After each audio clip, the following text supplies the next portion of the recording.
dalam Kisah Para Rasul. Sebelum Tuhan bilang, kalau Roh Kudus ada di dalam kita, dan kita akan bisa menjadi saksi Yerusalem, Yudea, Samaria, dan seterusnya. Tapi sebelumnya itu Bapak Ibu ada satu cerita.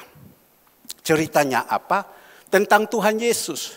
Kita tahu beberapa waktu yang lalu, Tuhan Yesus mati, dan hari ketiga dia bangkit. Dan pada waktu dia bangkit, semua murid-murid melihat, Tuhan Yesus sudah bangkit. Dan pada waktu dia sudah bangkit, dia menampakkan diri kepada murid-murid. Nah, ini kita berbicara dulu tentang Tuhan Yesus. Ada orang mati dan tidak pernah cerita dengar orang itu mati dan bangkit. Ya, ada orang yang mati, dia mati suri, beberapa saat dia bangun lagi. Dia menceritakan bahwa dia ketemu, tapi sebentar saja dia bangkit lagi. Dan sesudah itu beberapa saat dia meninggal lagi. Tetapi ini Tuhan Yesus tidak, dia mati.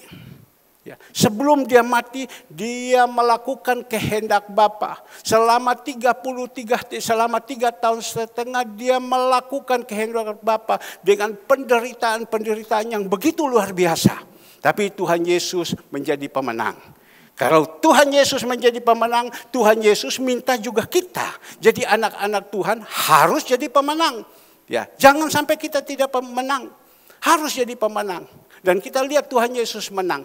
Sampai akhir dia ditangkap, dipukulin, dan dia suruh pikulkan salib sampai ke Golgota dengan penderitaan yang begitu luar biasa tanpa persungutan. Itu Tuhan Yesus. Kalau kita manusia baru mengalami penderitaan sedikit saja sudah bersungut-sungut, saya tidak mau. Tapi Tuhan Yesus mengalami penderitaan terus, dia mengucap syukur. Jalan. Nah, kita melihat akhirnya dia meninggal. Meninggal di atas kayu salib. Kedua tangannya dipaku, kedua kakinya, bahkan lambungnya ditusuk.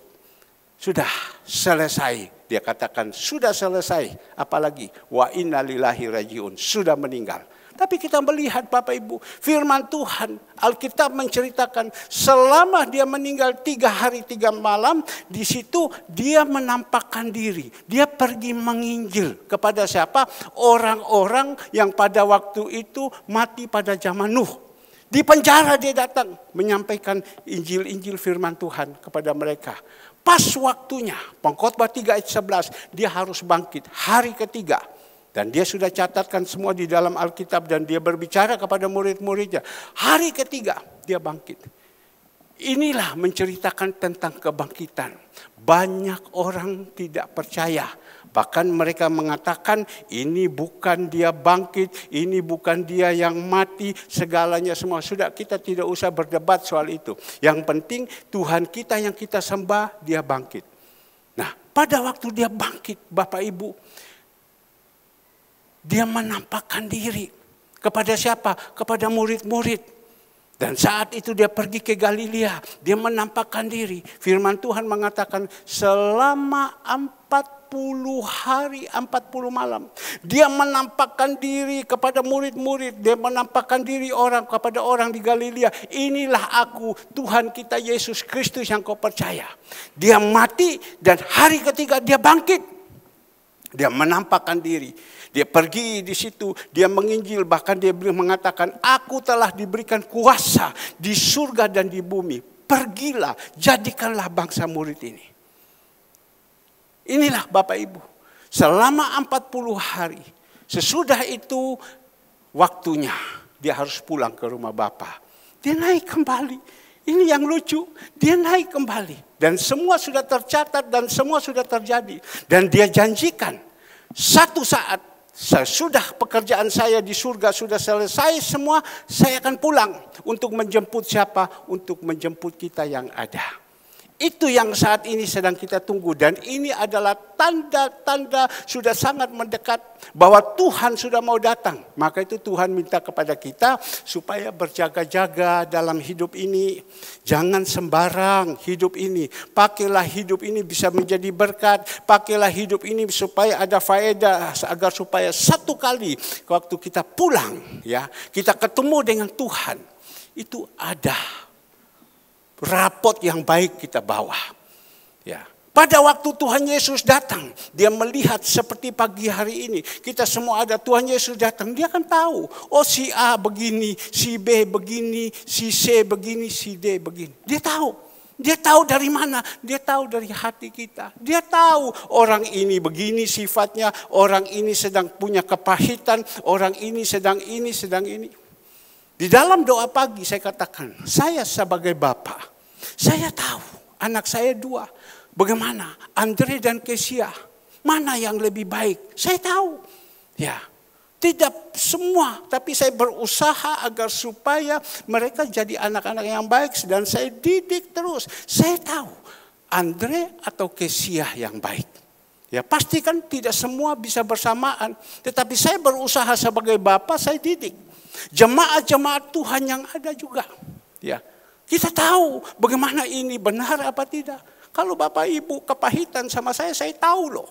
Bukan bilang saya tidak tahu. Saya cium, saya liwat, saya ingin kepahitannya keluar betul-betul. Tahu. Karena apa? Karena Tuhan ada di dalam kehidupan kita. Roh Kudus ada di dalam kita. Itu dia kepahitan sama kamu. Itu loh, kamu lihat dia punya kepahitan. Itu loh, dia ada kebencian. Dia ada begini. Tuhan tahu. Bahkan gembala yang ada di dalam gereja yang Tuhan percayakan untuk menggembalakan, Tuhan tahu. Beritahu, itu loh, ada begini. Itu loh, ada begini. Jadi bukan tidak tahu. Cuma kita tidak mungkin datang kepada Bapak Ibu, kau kepahitan sama saya, wah perang sudah. Ya, tapi kita berdoa, Tuhan, kenapa dia bisa kepahitan? Ya, karena apa? Iblis mengaum-ngaum mencari orang yang siap ditelan. Siapa yang siap ditelan? Orang yang rohaninya tidak bagus. Maka itu saya sebagai gembala, saya berdoa terus dan kerinduan saya agar supaya jemaat-jemaat ini punya rohani yang bagus. Rohani yang bagus mengerti firman Tuhan. Tahu bahwa kita lakukan semua ini untuk Tuhan. Dan tahu pada waktu iblis mengaum-ngaum siap menelan kita, kita bisa patahkan. Oh tidak, itu jahat. Tidak, itu jahat. Nah, kembali lagi Bapak Ibu yang dikasihi Tuhan. Pagi hari ini kita melihat Tuhan Yesus naik terangkat. Dan kita lihat dikatakan, dan Tuhan janji satu saat Roh Kudus dia akan turun. Kalau kita sudah menerima Roh Tuhan dalam hidup kita, itu power itu ada. Dan kita akan bisa menjadi saksi. Kita akan bisa menjadi saksi. Ya. Di Yerusalem, Yudea, Samaria, dan seterusnya. Ujung bumi menjadi saksi. Doakan saya, sesudah ini ibadah, saya akan pergi mendoakan. Ya, mendoakan satu dokter yang sedang sakit dan Tuhan sembuhkan. Dan juga doakan ada teman saya satu, ya, sakit gula tinggi, dari gula itu hantam ginjal, perutnya sudah besar, kakinya, lututnya sudah sakit, dan dia jalan pakai tongkat. Padahal orangnya muda, masih ganteng. Ya, karena gula, dia tidak jaga baik-baik. Di situ serang ginjalnya. Dan saya mulai pergi. Tiap hari saya saksikan mereka, saya doakan mereka. Dan sebentar saya akan pergi. Sama mereka saya ambil dan kami pergi mendoakan. Ada teman saya satu, bagian sarjana hukum. Tapi dia seorang pengusaha yang sukses.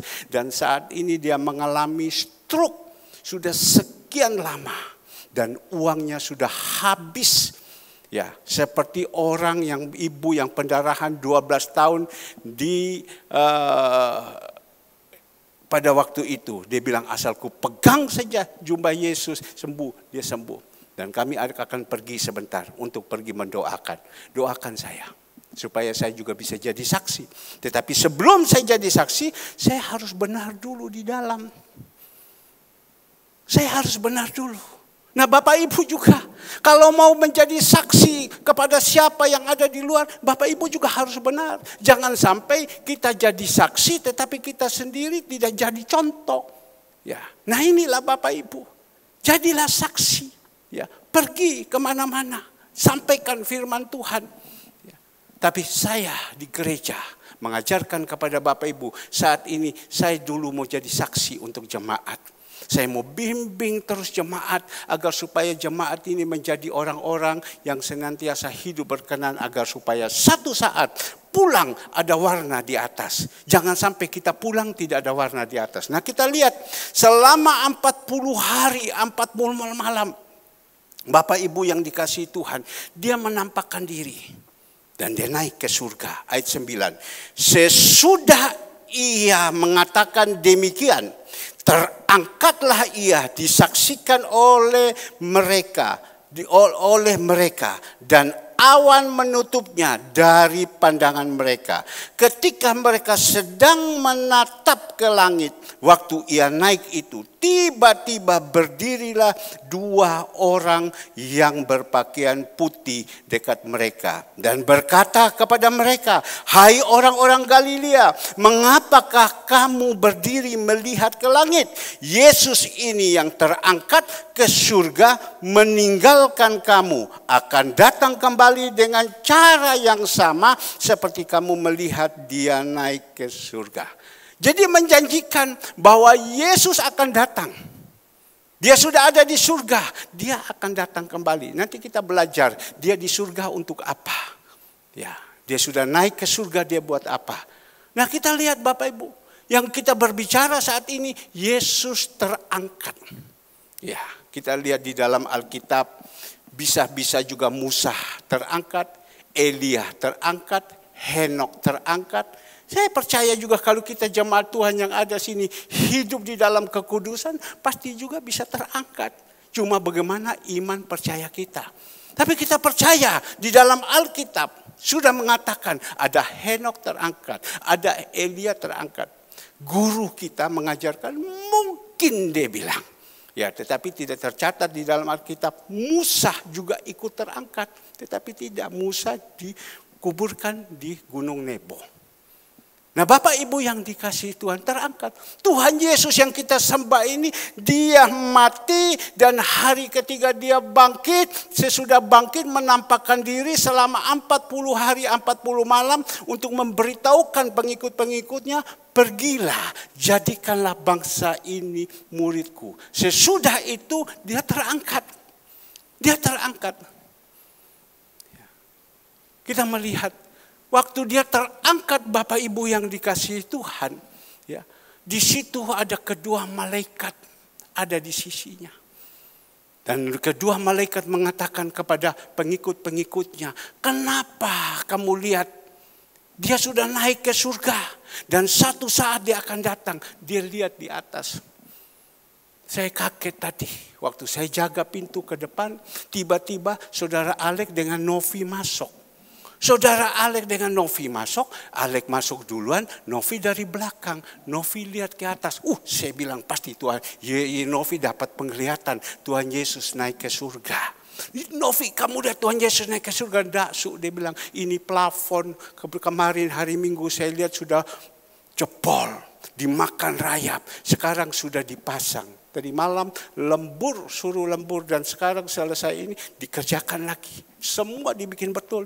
Saya pikir dia lihat Tuhan Yesus. Wah, puji Tuhan dia bisa lihat Tuhan Yesus. Dia bilang tidak, saya cuma lihat plafon. Oh ya, Yesus lihat plafon, ya sudah. Semua orang bisa. Saya pikir dia seperti murid Tuhan Yesus waktu melihat, ya, terangkat. Seperti Elia. Imam Eli, ini Nabi Eli dan Elia, ya, Elisa.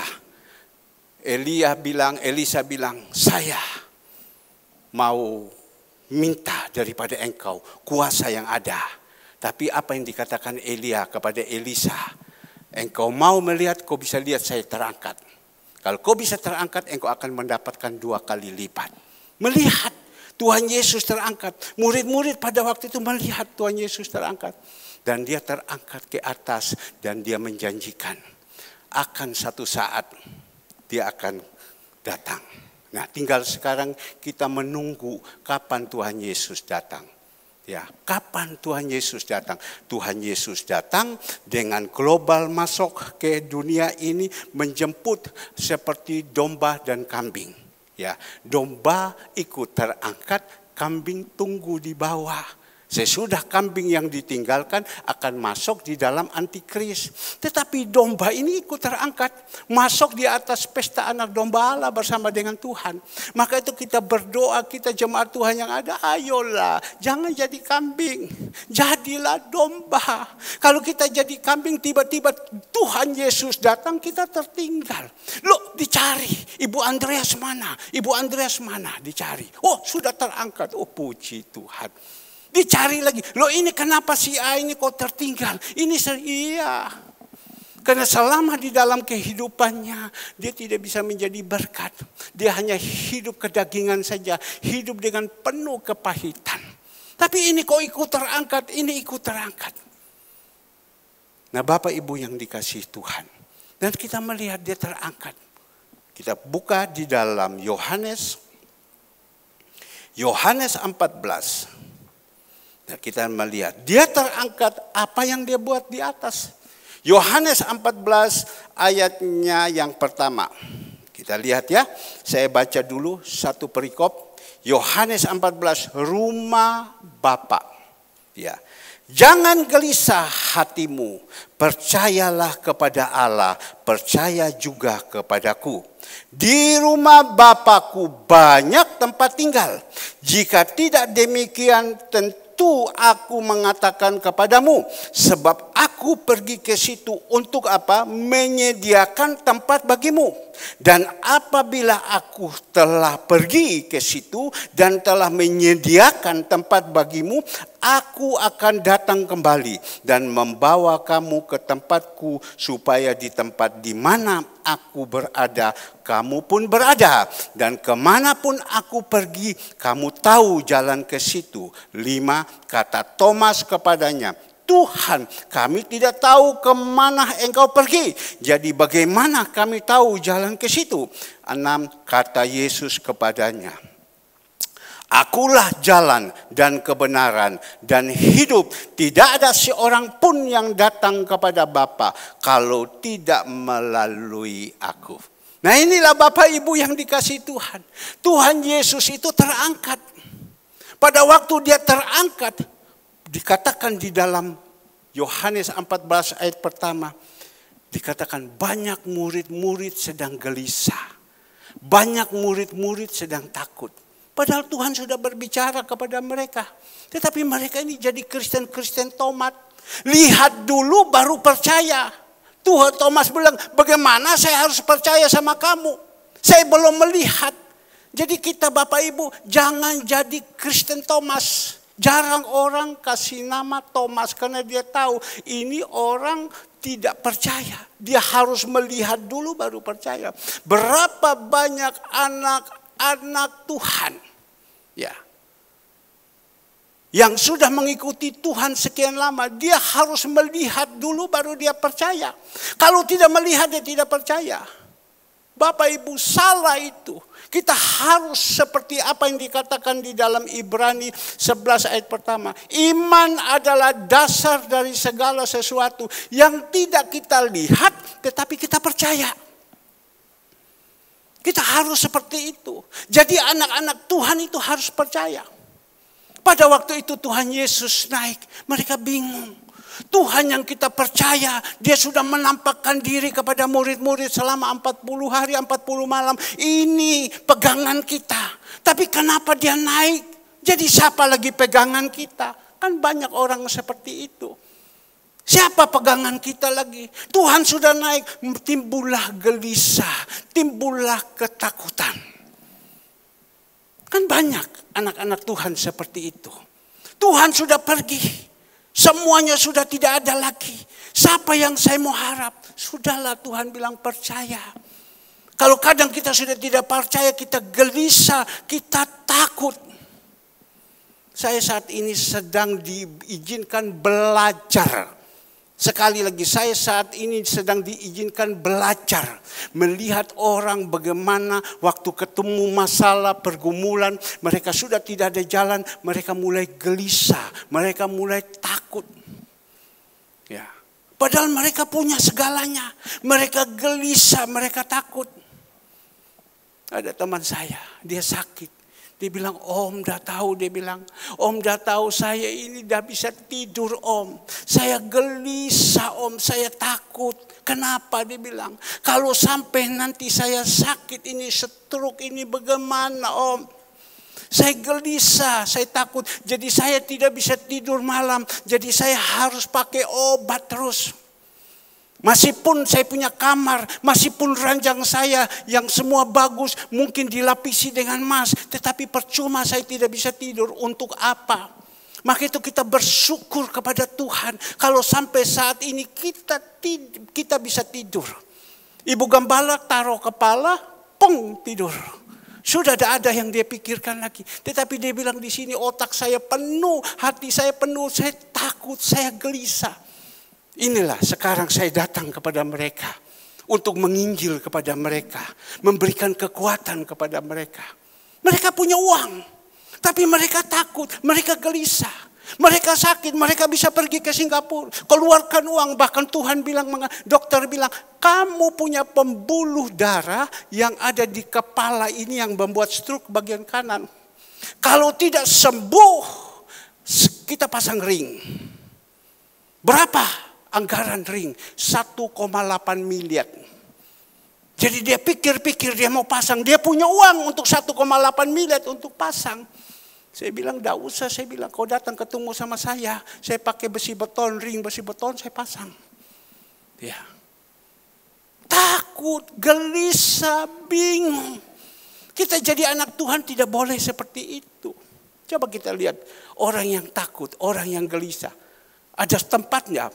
Wahyu 21 ayat 8.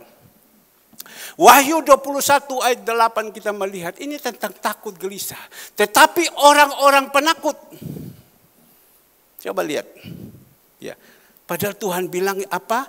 Jangan kau khawatir tentang apa? Makan, minum, pakai. Ya. Tidak usah khawatir kan? Carilah dahulu kerajaan Allah dan kebenaran. Maka semua akan ditambah. Tetapi orang-orang penakut, orang-orang tidak percaya, orang-orang keji, orang-orang pembunuh, orang-orang sundal, tukang-tukang sihir, penyembah-penyembah berhala, dan semua pendusta, mereka akan mendapat bagian mereka di apa? Dalam lautan yang menyala-nyala oleh api dan belerang. Inilah kematian yang kedua. Jadi kalau kita takut karena kita tidak percaya sama Tuhan. Coba kalau kita percaya sama Tuhan, kita tidak akan takut. Saya beberapa saat ini diizinkan. Sekali lagi saya dalam beberapa saat ini diizinkan. Orang-orang yang sedang takut. Pak, bagaimana Pak? Rumah saya sudah mau dilelang. Jadi sekarang gelisah dia bingung dan lain-lain. Saya bilang, sudahlah, jangan takut. Dia bergereja di satu gereja yang ada di Surabaya. Saya bilang, kamu punya gembala bagaimana? Mau boro-boro gembala tidak kenal saya kok. Ya sudah, jadi bagaimana? Dia datang sama saya. Terus saya berikan dia kekuatan. Dan juga Tuhan pakai bukan hanya kekuatan saja, menolong kepada dia. Coba saya kenalkan teman saya. Sudah kenal, sudah jadi. Jadi dan uangnya sudah dikirim. Hari Senin langsung teken notaris. Saya bilang jangan takut. Bahkan dia bilang, Om, ini barang saya ini begini banyak. Rumahnya kan di daerah elit. Barang saya ini begini banyak. Saya mau kemanakan? Ya saya bilang, terserah kau mau kemanakan. Ini baju-baju saya banyak, ini nanti baju banyak ada di belakang. Ya nanti saya mau suruh sama Ibu Andreas, pilih dulu. Bukan Ibu Andreas bawa pulang, pilih dulu. Ini dikasihkan kemana, ini dikasihkan kemana, ini dikasihkan kemana. Ini baju-baju saya banyak. Istrinya kan seksi, bukan saya melihat seksinya. Cantik kayak londo-londo. Pakaian saya ini bagus-bagus, dia bilang. Ya sudah, saya bilang bawakan. Kemarin pagi dia telepon kepada saya. Pak, ini semua sudah ada sekian dos. Saya bilang, kau tunggu ya. Saya telepon kepada saudara Andre, pergi, ambil itu. Ambil bawakan ke sini, nanti kita atur. Nah Bapak Ibu yang dikasihi Tuhan, takut dia gelisah, bagaimana? Rumah saya disita, saya mau tinggal di mana? Tapi untung dia masih punya apartemen. Masih untung punya apartemen. Rumah saya disita. Maka itu saya senantiasa mengingatkan kepada jemaat. Jemaat, hati-hati ya, kita kerja ya. Kita jaga hidup kita baik dengan Tuhan. Supaya Tuhan pagari ya. Jangan sampai kita diizinkan, kita salah jalan, tempat tinggal kita diambil, mau tinggal di mana. Ya, bingung dia. Untung dia punya apartemen. Dia takut, dia gelisah. Saya bilang, sudahlah, percaya kepada Tuhan. Dia mau datang bergabung di gereja kami. Saya bilang, tidak, kau tetap di sana. Saya dapat nama ambil. Dia mau datang, Pak, saya bergabung di gereja Bapak karena saya lihat Bapak membimbing kami seperti begini. Kau ke sana dulu, saya bilang. Belajar dulu, taat. Tidak usah kemana-mana, duduk dulu di sana. Nah Bapak Ibu yang dikasih Tuhan, rumahnya udah kosong. Saya kadang diizinkan seperti ini.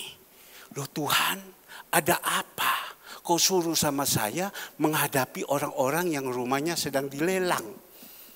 Yang sedang mau disita sama bank. Kemarin lagi, saya baru selesaikan urus satu, tiba-tiba saya pulang olahraga, ada satu orang telepon sama saya. Dia bilang, mati saya, dia bilang, rumah saya ini mau disita bang. Rumah saya ini, gudang saya ini mau disita. Sekarang dia suruh sama saya cari dana dulu. Kau tolong dulu ada 1,4 miliar dia bilang. Atau kau tolong pikirkan bagaimana ini masalah. Supaya saya bisa keluar dari lubang ini dia bilang. Dia gelisah, dia takut. Sampai dia bilang, kamu lihat ini orang bank yang baik sama saya. Dia tidak berani jauh dari saya karena dia takut saya bunuh diri. Dia gelisah, dia takut. Saya bilang sudahlah, percaya, jangan mengandalkan manusia. Kau mau harap siapa? Tidak ada yang bisa diharap. Kau datang si A, dia bilang saya susah. Kau datang si B, bilang saya susah. Sudahlah, andalkan Tuhan. Nah inilah yang saya mau didik kepada jemaat Tuhan. Agar supaya jemaat Tuhan ini punya rohaninya tumbuh. Menghadapi masalah tidak takut. Orang kalau sudah takut, gelisah, malam itu tidak bisa tidur. Teman saya bilang, saya tidak bisa tidur om. Sampai pagi saya tidak bisa tidur. Tidak bisa tidur. Gelisah. Sampai tadi pagi orang itu, saya masih hubungi dia. Bagaimana, sudah ada jalan keluar, tolong jangan tidur. Sudah ada jalan keluar? Dia bilang belum ada jalan keluar. Pokoknya tanggal 31 saya harus siapkan uang sekian jumlahnya. Saya bilang mau cari kemana? Mau harap siapa? Ya sudah, harapkan Tuhan saja. Bukti saya bilang ada teman saya pas sudah masuk pelelangan dan saat itu Tuhan kirimkan. Orang ini ambil. Minggu lalu saya ada tunjukkan kepada Bapak Ibu bukti pembayarannya. Sudahlah, kita harapkan Tuhan. Karena dia percaya Tuhan, dia ragu. Dia seperti Thomas. Tetapi Bapak Ibu yang dikasihi Tuhan, dikatakan ayat yang pertama, janganlah gelisah hatimu, percayalah kepada Allah, percayalah juga kepadaku. Kita suruh percaya. Bukan percaya kepada manusia. Oh ini manusia begini, dia tidak buat sama saya begini. Terkutuk kalau kita mengandalkan manusia. Kita harus percaya sama Tuhan. Zaman sekarang ini sudah begitu banyak orang yang susah.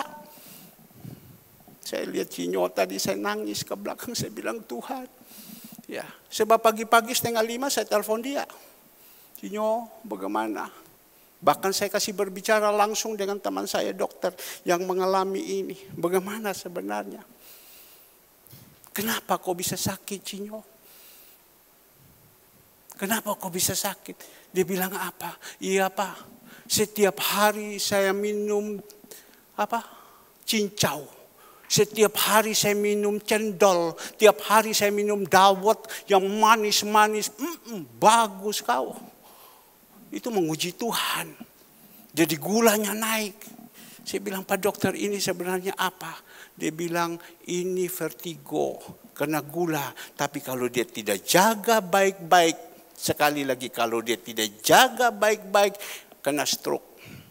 Ya, jadi dokter sudah kasih obat pengencer darah. Tadi malam sudah. Ini makanya saya telepon kepada dokter, tolong kau tangani semua. Ibu kekasih kita, Ibu Retno, dokter bilang begini. Berikan kemuliaan untuk Tuhan Yesus. Sudah baik. Yang biasanya gula 300, sekarang sisa 140 lebih. Tapi kadang juga mau nyonyo. Mau nyonyo, mau sembunyi-sembunyi. Saya bilang kalau nyonyo saya tidak tahu loh. Ya. Nanti kau punya anak menikah, kau tidak ada, bagaimana? Jangan marah loh. Jangan nyonyo. Tidak boleh nyonyo. Tahan ini mulut. Tahan ini mulut. Kadang mau nyonyo. Barusan Tuhan kirimkan parcel. Tahu parcel? Ini si teman saya ini, dia bilang, Pak ini hari Sabtu saya lihat barusan ini sengit pertandingannya. Kenapa sengit? Ibu-ibu ini semangat Pak. Mereka bikin makanan dan lain-lain segala semua. Aduh, saya titip parcel sekian banyak. Tolong kasihkan ibu-ibu ini. Saya kasih. Dia bisik, dia minta juga. Ayo, untuk apa kamu? Saya bilang. Dia pakai alasan, dia bilang untuk Mbak Ciplu. Untuk anaknya. Kamu jangan makan ya. Ya wes, tidak makan. Ya wes, 1. Kalau tidak ini Cinyo. Saya bilang, tidak boleh kau bawa. Nanti, dia bilang, lu larang sama saya punya banyak cara. Di pasar ada jual cendol banyak. Di pasar banyak cincau, minum dia terus. Saya nangis loh tadi waktu saya lihat dia datang. Saya percaya dia punya iman. Tadi saya pagi-pagi sudah telepon. Saya doakan dia, saya berbicara dengan dia. Saya bilang, sudah kamu dari rumah streaming saja ya. Tidak usah ya datang, streaming saja. Tiba-tiba dia datang. Dikawal dengan Hur dan Harun. Datang kawal sama dia. Itu Cinyo di belakang. Sudah lihat itu loh Cinyo. Ya. Maka itu kita harus percaya. Dia percaya karena dia mendengar Alek bilang, sakit apapun saya percaya.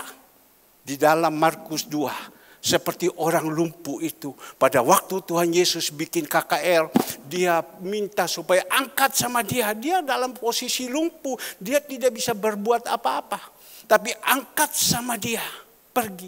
Di situ mau masuk pintu udah bisa, bongkar atap, kasih turun. Coba kalau Pak Daniel punya iman juga. Bawa, suruh anaknya bawa ke gereja. Tidak bisa, bongkar atap, tidak apa-apa. Kasih turun Pak Daniel, tak akan terjadi kesembuhan. Ini Pak Daniel dengar ini. Ya. Nah Bapak Ibu yang kasih, yang penting kita percaya sama Tuhan. Ngomong enak, jalankan dulu. Kita sudah melihat kan, setiap hari ada keajaiban demi keajaiban. Setiap hari ada keajaiban demi keajaiban. Dan kita harus percaya sama dia. Maka itu dia katakan, percayalah kepada Allah, percayalah juga kepadaku.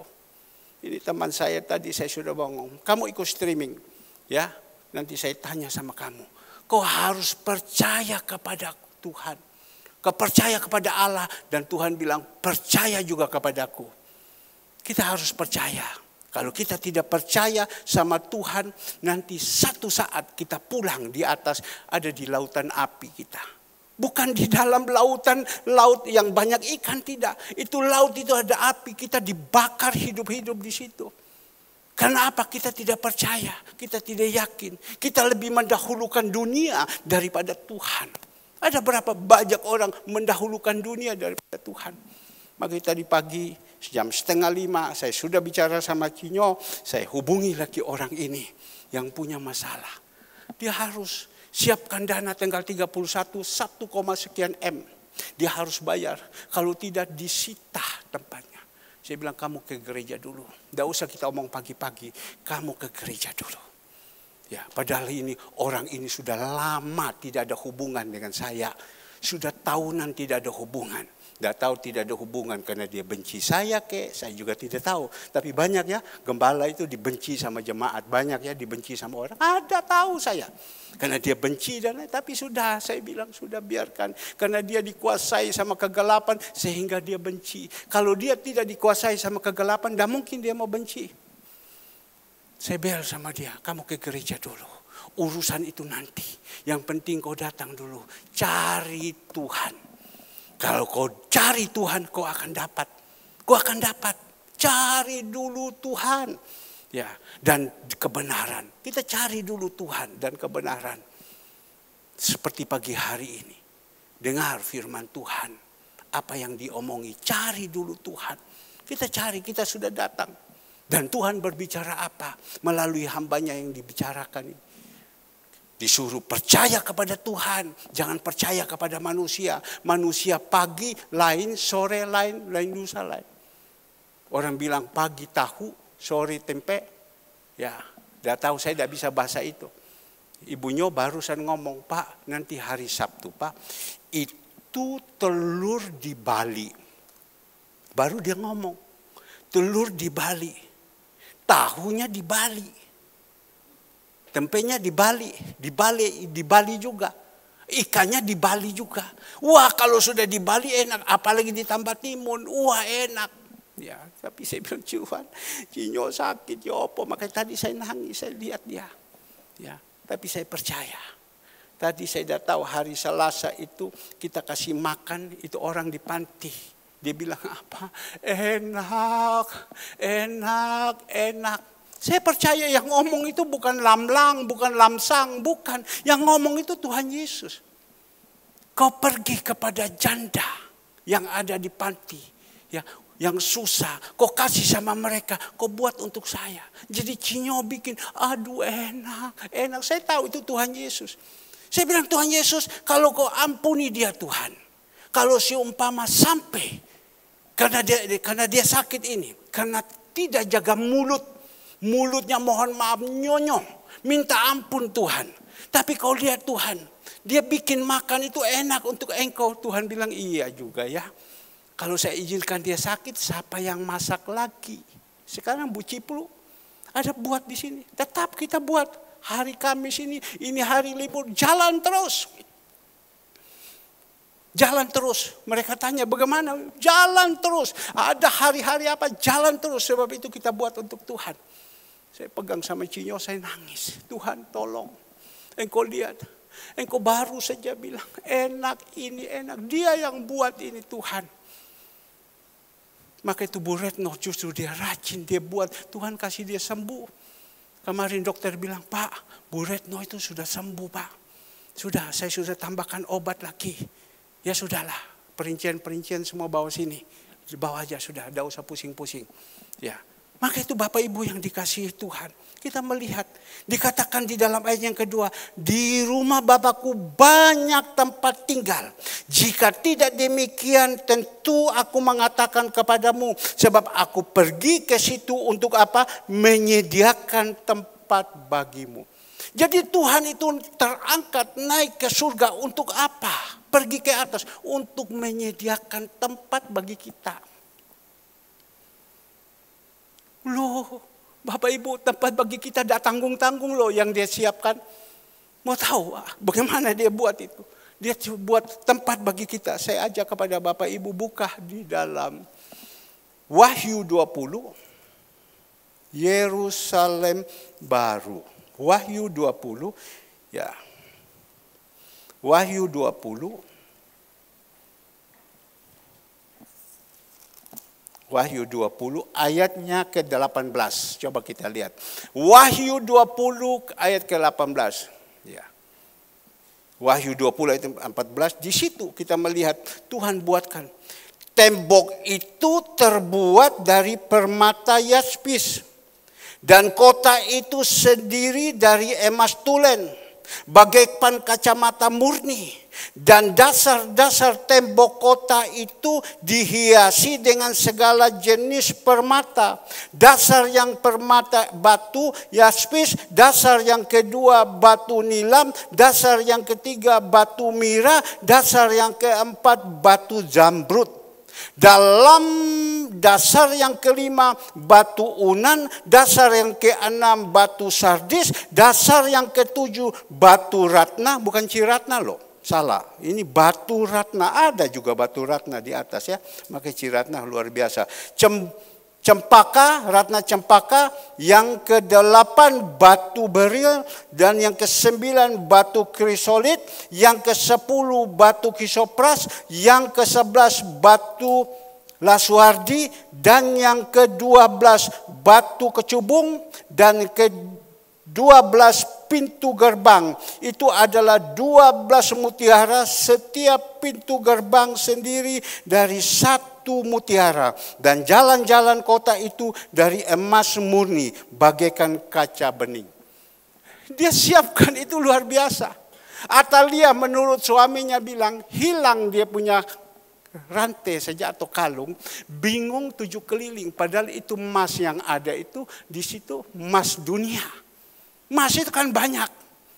Saya tanya dulu sama yang punya toko Geris, bukan Geris.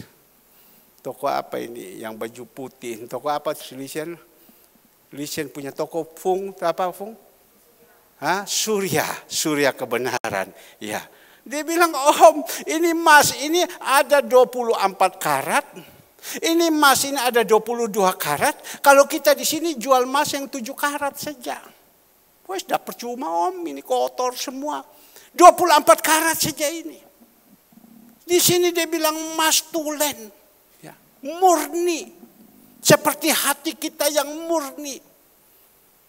Tuhan siapkan semua yang baik. Tapi kita perlu pertanyakan. Kira-kira Tuhan siapkan dan dia katakan satu saat saya akan datang untuk menjemput. Untuk siapa? Yang mempunyai warisan, yang punya rumah ini haknya. Kira-kira kita pulang di atas, kita dapat apa tidak rumah itu?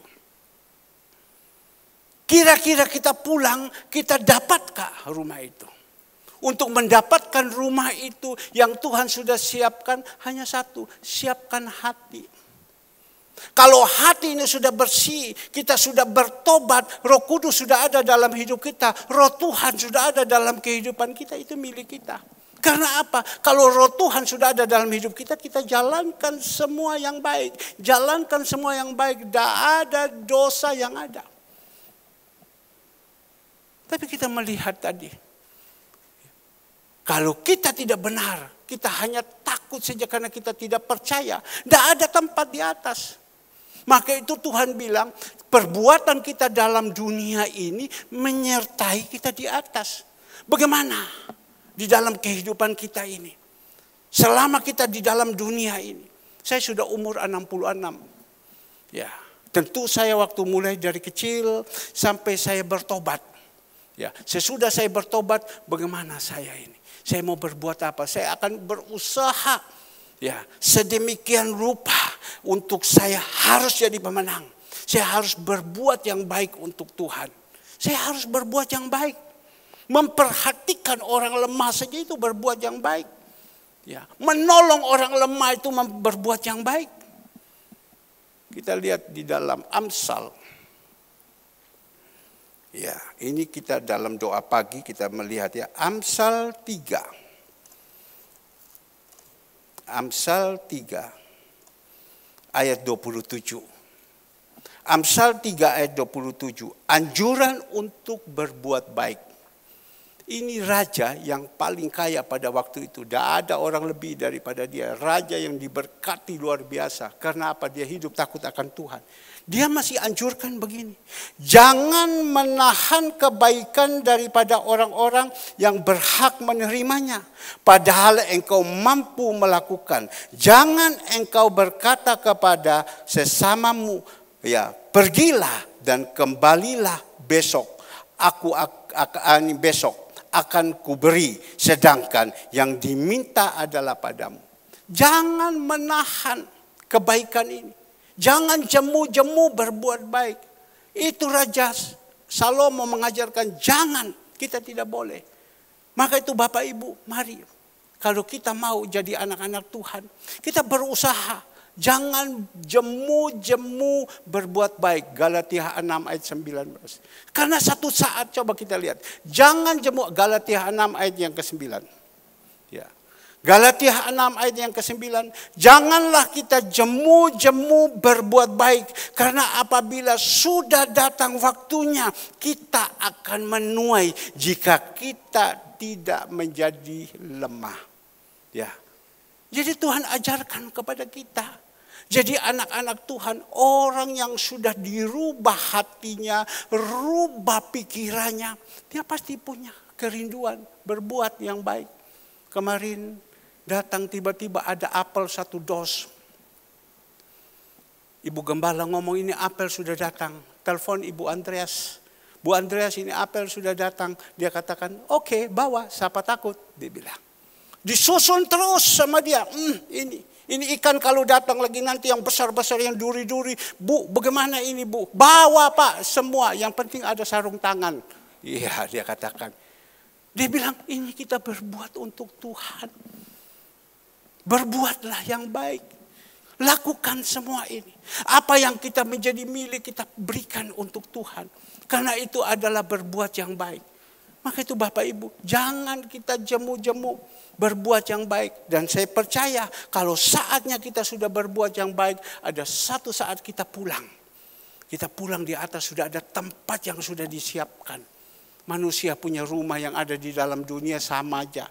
Dulu saya melihat rumah ini habis dibangun pastori, bagus ya di dalam. Sekarang juga sama saja. Sudah mulai begini harus dirabot. Tetapi Tuhan sudah berikan rumah di atas yang sempurna untuk kita. Kenapa kita tidak mau kejar? Kita pikir yang ada di dalam dunia saja. Kita tidak mau kejar yang ada di atas. Padahal Tuhan bilang diberkati di dunia dan diberkati di surga. Saudara-saudara kita yang seiman sudah dipanggil pulang. Ya, barusan ini saudara Eksan dipanggil pulang. Nanti kita tidak tahu dia bagaimana di atas. Kita tidak tahu. Yang tahu Tuhan dengan dia. Nanti waktu kita pulang, kita sampai sana kita cari dia kalau kita ketemu. Ya, kalau mungkin dia ada di surga. Kita ada di lautan api, ya kita tidak ketemu.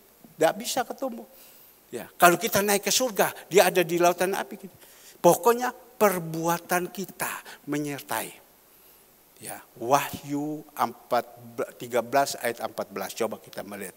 Wahyu 13 ayatnya yang ke-14. Ya, Wahyu 14 ayat 13. 14 ayatnya yang ke-13. Ya.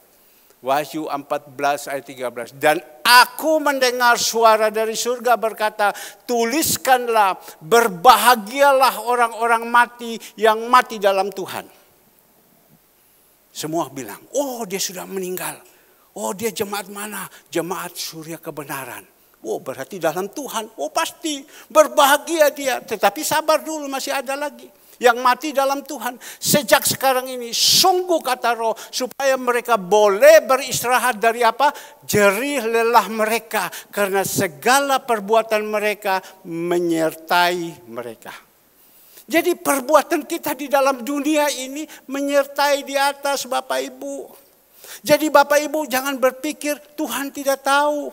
Apa yang kita buat itu Tuhan bisa tahu ini sungguh-sungguh atau tidak. Kalau kita berbuat yang baik, di situ menyertai di atas. Tinggal sekarang kita percaya apa tidak. Kadang kita sedang terselubung. Pikiran hati kita masa bodoh, tidak mau tahu. Tapi saya jaga untuk diri saya. Saya jaga untuk diri saya. Saya senantiasa mengingatkan kepada istri saya. Saya senantiasa mengingatkan kepada anak-anak saya. Jaga ini hati. Saya senantiasa mengingatkan kepada jemaat global. Saya ngomong. Jaga ini hati. Jangan ada hati yang jahat.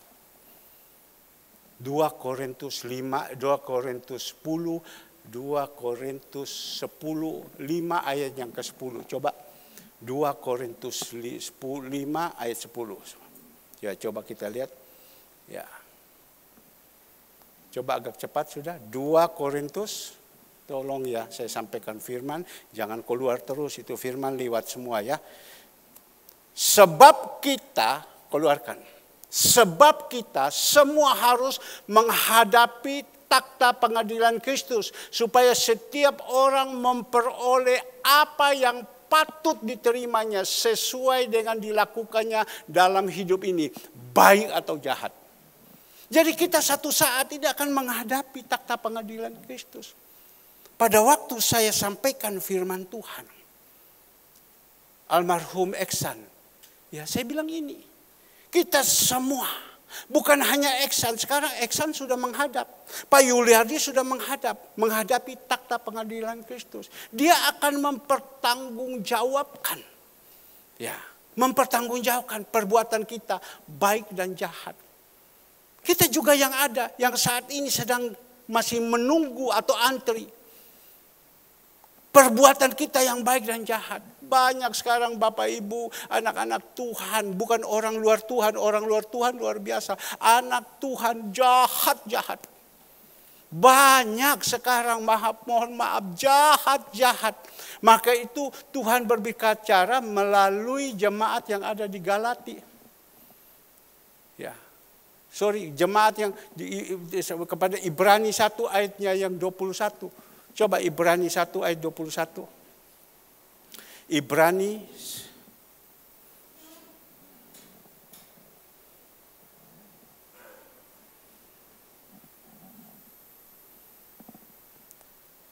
Galati 1. Yakobus Yakobus 1 ayat 21. Yakobus 1 ayat 21. Sebab itu buanglah segala sesuatu yang kotor dan kejahatanmu yang begitu banyak itu. Dan terimalah dengan lemah lembut firman yang tertanam di dalam hatimu. Yang berkuasa menyelamatkan jiwanya. Berapa banyak anak-anak Tuhan. Yakobus berbicara, buang ini yang ada di dalam hidup kita. Jahat-jahat yang ada ini. Saya berdoa Bapak Ibu yang dikasih Tuhan, tolong Tuhan. Ya, agar supaya anak-anak saya yang sudah ikut Tuhan sekian lama masih ada keduniawan, kedagingan yang ada, jahat-jahat yang ada itu. Buang. Apa gunanya? Ya, kalau kita mau roh Tuhan ada dalam hidup kita, kita harus bersihkan. Ini jahat-jahat ini kita buang. Agar supaya roh Tuhan ada. Kalau ada di dalam kehidupan kita kejahatan-kejahatan kan percuma, tidak ada gunanya. Tuhan mana bisa singgah dalam kehidupan kita. Maka itu saya tahu hanya satu firman Tuhan yang bisa merubah. Takut kita. Maka itu Bapak Ibu yang dikasih Tuhan. Dikatakan di dalam firman Tuhan. Di dalam Yohanes 14. Dikatakan di sini ayatnya yang ketiga. Dan apabila aku telah pergi ke situ. Dan telah menyediakan tempat bagimu. Aku akan datang kembali. Dan membawa kamu ke tempatku. Supaya di tempat di mana aku Tuhan berada. Kamu pun berada. Kalau kita menjadi jemaat-jemaat domba yang dengar-dengaran, yang takut akan Tuhan. Satu saat Tuhan bersama orang-orang datang untuk menjemput kepada kita. Kedapatan kita menjadi domba, kita ikut terangkat masuk di dalam pesta anak domba Allah. Ya, untuk jadi berkat. Di mana Tuhan ada, kita ada. Lain kan? Kalau Tuhan ada, di situ kita ada kan lain. Saya sebagai bapak, saya ada di sini. Istri saya pasti ada, anak-anak saya pasti ada. Jadi saya bagaimana, dorang bagaimana. Tuhan bagaimana sudah pasti enak di atas, kita juga enak. Maka itu Bapak Ibu yang dikasih Tuhan. Dan dikatakan lagi di dalam ayatnya yang keempat. Dan kemana aku pergi, kamu tahu jalan di situ. Kata Thomas kepadanya, Tuhan, kami tidak tahu kemana engkau pergi. Jadi bagaimana kami tahu jalan ke situ. Jangan kita jadi Kristen Thomas. Banyak sekali anak-anak Tuhan jadi Kristen Thomas. Tidak percaya. Kalau Bapak Ibu percaya, Bapak Ibu pasti jalankan apa yang perintahkan. Tapi karena Bapak tidak percaya, Bapak Ibu tidak percaya, jadi semuanya pakai kekuatan sendiri. Kita harus percaya Thomas bilang, kalau saya tidak melihat kedua tangannya lobang, lambungnya ditusuk, kakinya, saya tidak akan percaya. Tuhan datang menampakkan diri kepada Thomas, baru Thomas, percaya. Kadang kita seperti itu, lihat dulu baru percaya. Berapa banyak anak-anak Tuhan seperti ini. Ya, sebenarnya tadi ibunya, saya bilang, ibunya di rumah saja ya, tidak apa-apa. Saya bilang, Tuhan kenapa saya begini? Kok dia tidak punya iman? Saudara Alex bilang, saya sakit bagaimanapun, saya harus datang. Saya percaya Tuhan sembuhkan. Ternyata puji Tuhan, dibawa sama Ibu Leoni ya dengan anaknya. Puji Tuhan. Mereka tahu bahwa Tuhan sanggup menyembuhkan. Hanya Tuhan. Saya saksi sedikit Bapak Ibu. Teman saya yang sakit ini. Dia bilang apa sama saya? Om, tidak bisa sembuh om. Saya tahu saya ini dokter om. Ini kalau sudah di otak ini pembuluh darah halus-halus sekali. Kita belajar dulu. Tidak bisa sembuh om. Saya ini sudah pasti lumpuh. Tidak bisa om. Tidak bisa om. Saya hanya kasih kekuatan. Supaya kamu tahu Pak Dokter. Jemaat kita yang namanya Bapak Toga Sirait. 6 bulan tidak sadar. Sekali lagi, 6 bulan tidak sadar di rumah sakit. Ya, untung dia waktu itu jadi angkatan, jadi dia masuk ke rumah sakit dia bayar. Coba kalau bayar mohon maaf, waduh habis. Tapi dia tidak sadar, sudah stroke, lumpuh dua-dua. Tapi istrinya yang begitu setia, berdoa terus sama Tuhan. Istri yang begitu setia dan sampai saat ini. Dia dikasih kesembuhan. Mari opung, karena ini banyak orang lihat. Mari sini opung. Opung ke sini opung. Mari opung. Ayo. Ya. Mari opung ya. Kita ini ya. Ini saya mau berikan kekuatan di jemaat, saya kasih kekuatan. Ini di luar ada teman saya, mereka ada ikut. Ya. Supaya tahu. Mari naik ke atas opung. Ya. Ya. Om dokter lihat ini, saya bilang. Umur berapa sekarang opung? Mau 88. Markis dekat sini. Mau 88. Lumpuh dulu berapa bulan opung di tempat tidur? 6 bulan. Tidak berdaya. Tangan semua sudah tidak berdaya semua. Tidak goyang. Siapa yang berdoa sama opung waktu itu? Ibu kekasih, istri. Jadi kita harus menikah, jangan sampai tidak menikah. Kalau tidak menikah, siapa yang doakan kita? Istri dengan setia berdoa terus. Dan sekarang opung sehat. Tangan dua-dua bisa opung? Ya, satu lagi opung. Nah, jangan pukul saya dengan tongkat opung. Ini banyak yang lihat loh ini. Ini ada teman-teman saya, mereka sedang lihat ini.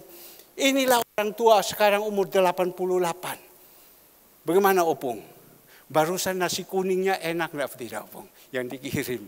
Nasi kuning hari Sabtu itu enak enggak opung? Nasi kuning rawon enak. Nasi kuning rawon enak. Rawon, iya. Jadi yang di situ dikatakan enak. Betul, enak. Waduh, Cinyo bilang, Tuhan, aku ini. Bu Retno bilang, aku tidak mau kalah. Iya, sapa dulu. Sekarang Bu Cipu lagi berdoa di belakang. Bapak Ibu yang dikasih Tuhan, jemaat Tuhan yang ikut streaming ini. Ini orang tua, ya sudah umur 88 tahun. Pada waktu itu dia diizinkan. Itu waktu itu mengalami opung, waktu itu diangkatkan jadi kanwil mungkin ya. Ya betul ya, dia seorang angkatan jadi kanwil. Dia tahu bagaimana caranya waktu jadi kanwil, diputuskan tidak jadi karena sesuatu. Stres dia, gelisah, takut. Kanwil perhubungan. Dia gelisah, dia takut. Dan pada waktu itu diizinkan stroke. Jadi kita tidak boleh stres. Ya, kita melihat ini Tuhan Yesus. Ini jangan lihat dia pakai tongkat karena sudah umur 88. Haleluya. Sudah umur 88. Maka itu Bapak Ibu yang dikasih Tuhan. Tuhan tolong semua. Mari sini Ibu Cu. Sini. Ya, kita melihat. Ini pemain badminton luar biasa. Umur berapa Ibu Cu? Ya. Umur berapa? Hah? 78 Ibu Cu. Ibu Cu saya dengar baru-baru main badminton lawan anak-anak katanya. Betul ya? Haleluya. Ini 78. Dia masih kuat. Dia masih pergi antar makanan, pergi kemana? Ke orang-orang susah yang ada si Molawang Indah sana. Dia bagi-bagi makanan, kita melihat. Ya, mungkin ada teman-teman saya yang ikut streaming. Ini 78. Dia masih sehat semua. Haleluya. Maka itu Bapak Ibu yang dikasih Tuhan. Kita berdoa ya, tanpa pegang, lompat-lompat sendiri. Ya apa? Ada orang baru 78, saya sudah gini. Dia begini. Ya, maka itu Bapak Ibu yang dikasih Tuhan. Ayo kita semangat. Sebenarnya saya juga tidak punya iman. Saya mau panggil sama Ibu Nyo naik ke atas, saya mau doakan sama dia. Tapi di situ saya punya iman, saya takut juga. Tapi tidak, kalau Ibu Nyo mau naik, ya kita doakan sama dia. Ya, dia sudah berbuat yang baik. Lakukan yang baik. Tuhan, kau tolong dia. Mari Bapak Ibu, satu saat Tuhan akan datang. Bagaimana kalau Tuhan akan datang? Coba kita melihat. Matius 24 ayat 44. Matius 24 ayatnya ke-44.